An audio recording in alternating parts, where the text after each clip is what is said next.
Hi, we're here with another episode of Manufacturing Matters at the Vision Show in Boston, where we're talking to Kamel Saidi, and he's with NIST and ASTM, and we're going to talk about what that is and what they do. So, Cam, could you tell us a little bit more about?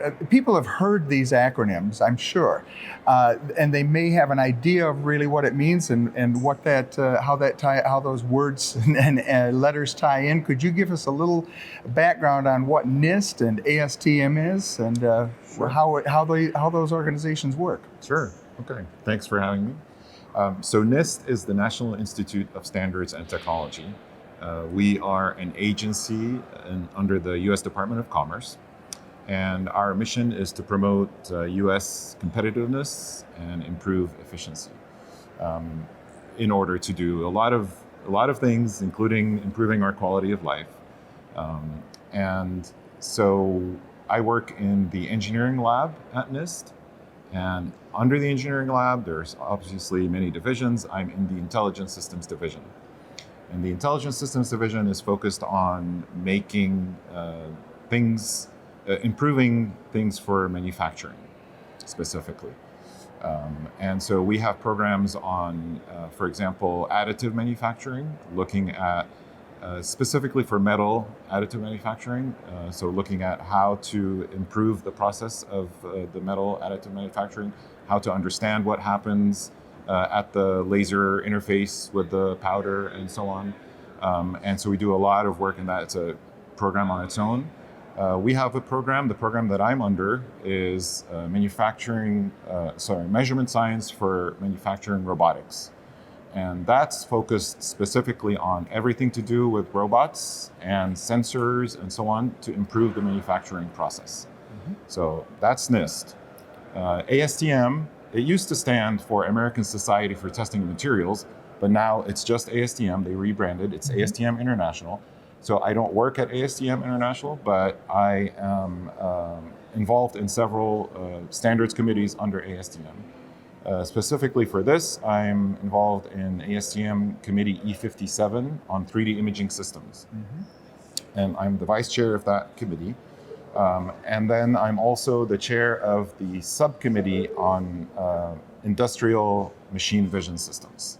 So that's E57.23. Okay. And ASTM is a standards development organization. They develop standards for all sorts of things. NIST also helps develop standards for all sorts of things. So that's how these two are tied together. Excellent. Can you tell us a little bit more about E57 and how that's going to be helping manufacturing, and particularly manufacturers involved with imaging and 3D imaging? Sure. So E57 is a committee that was started back in 2006.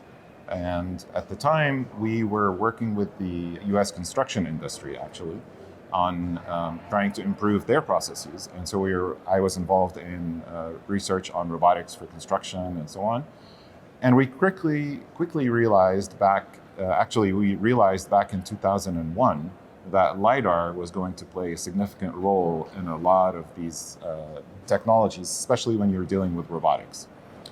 And so we started working with a lot of companies, the biggest names in LiDAR that you can think of, and construction companies and so on. And also quickly realized that there were no standards for these things. So people were trying to use them and did not understand their performance.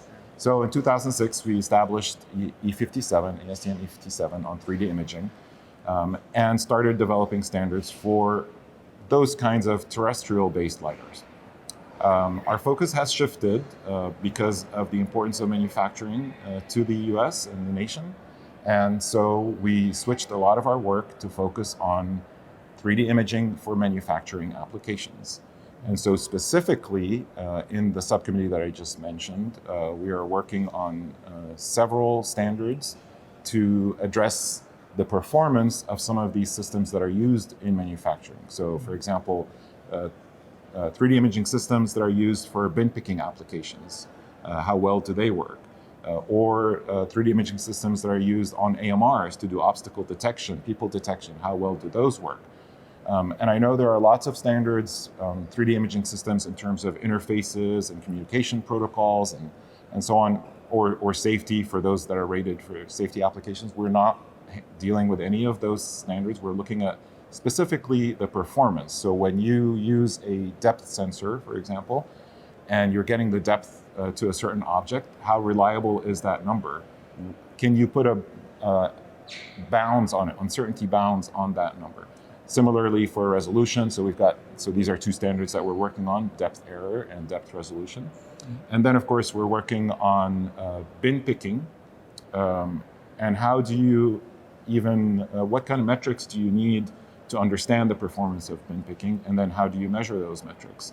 And the fourth one that we're working on is, of course, how do you go about selecting a 3D machine vision system for a certain application? And that's something we're working with you on Yes. in that committee. Yes. And I find that very, very rewarding and also very valuable. And tell us a little more about those work items. And people get involved externally, right? That's right. So NIST, so just for those who are not familiar with NIST, NIST is a non-regulatory agency. So we don't set standards, we don't set codes, we don't enforce them. We work with industry to help develop the measurement science. We have a lot of capabilities, obviously, at NIST for doing ground truth measurements, for example. We have all sorts of fancy instruments that we don't expect anybody else to have necessarily, but we use those to help develop the tests and so on. And so for all of the tests, the standards that we work on, we like to work with industry on them. And most of the time, they're led by industry. So for example, the depth error standard that we're working on is led by Intel RealSense. The bin picking standard is led by Apera. And then you lead the one on the best practices for selecting a 3D imaging system. And so we are there as support. We're also very familiar with the standards development process, so we kind of help guide that as well. But we're there to help gather data, produce experiments, analyze data, and provide that information to the committee. So we have participation, obviously, from not just industry, but academia and other government organizations who are interested in these kinds of activities. So it's like, for example, some of the things we do is develop test beds as well. So we have developed a bin picking test bed at NIST where we have 6 different bin picking systems interfacing with 2 different robots. That way we can then support that standards effort in comparing and figuring out how best to test these systems, what's fair across different kinds of systems, and not just using one system to develop that test. I'm glad you mentioned that, because that's a really interesting part that I found of NIST. You actually have a team that is hands-on with components and with manufacturing systems, and they work with those and learn from that and learn how to apply the standards or how to work with the standards. Isn't that right? Can you Yes. elaborate on that a little more? Yes. So we've got under the Measurement Science for Manufacturing and Robotics program, we've got 7 different projects going on that deal with different aspects of robotics in manufacturing. And so we've got teams working on the safety aspect, working on the human-robot collaboration aspect. You know, what are the interfaces that are needed for those? How well do they work? And so on. Looking at the manipulation and the dexterity of the manipulators and the grippers and so on. And others, agility, for example. In our project, which is looking at the perception aspect of it, we've got obviously a team of researchers who are, like you said, hands-on with the robots, with the vision systems, and trying to understand how they work. And then we also look at, well, what other standards obviously are out there and what's missing. And so a big part of what we do is to try and understand how those standards work.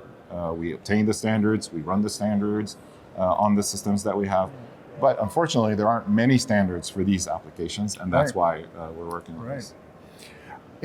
In closing, could you give our audience and the manufacturing people who are listening just your take on how standards in general and the things that you work on every day or work with every day, how those really ultimately benefit them in the manufacturing environment? Yeah. Just as a general thought. Yeah, that's a very good question that we get asked all the time. Yeah. And sometimes it's hard to explain the benefits of standards in general, but just think of common things, and this is what I'll talk about in my talk later today. But imagine if you were going to board a plane and there were no standards for certifying pilots. I wouldn't board a plane if I knew that pilots were just haphazardly chosen, or choosing a car with fuel economy, based on fuel economy. You want something that's fuel efficient, but imagine if there were no fuel economy standards. And so each manufacturer would tell you, my car works this way, or my car is this fuel efficient. You would have a hard time. Those are the kinds of benefits for people in having standards. It's easier to understand the benefits of standards from the user perspective, just like I explained. From the manufacturer perspective, and when I say manufacturer, I mean the manufacturers of the vision systems, for example, in this case, it's a bit harder, especially when you have manufacturers that are very popular, let's say, and they have a corner on the market. Well, they say, well, my market share is pretty good, so why do I need standards? I'm doing really well. Eventually, they come around because they see how standards are helping the smaller manufacturers of these systems. And when people start understanding how these systems perform, and asking the people who are trying to sell them machine vision systems, well, what do you mean by accuracy? What do you mean by point precision? Is that tested to something that I can understand? Show me the test. And so when the small manufacturers get on board and start specifying their systems based on standards, the big manufacturers usually come around. Wonderful, wonderful. Well, thank you very much for your time today. And we'll join you again on another episode of Manufacturing Matters.